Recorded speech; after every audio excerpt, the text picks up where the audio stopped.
தாடி கொடி தன்னை காக்கும் சேவல் கொடி தன்மை போற்றும் தாடி கொடி தன்னை காக்கும் சேவல் கொடி தன்மை போற்றும் ஆவலுடன் வந்தேனையா முருகா என்னை ஆதரிக்க வேணுமையா முருகா ஆதரிக்க வேணுமையா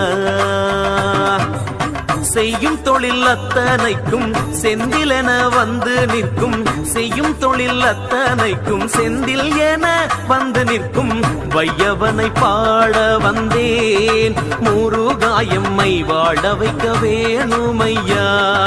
முருகா வாழ வைக்க வேணுமையா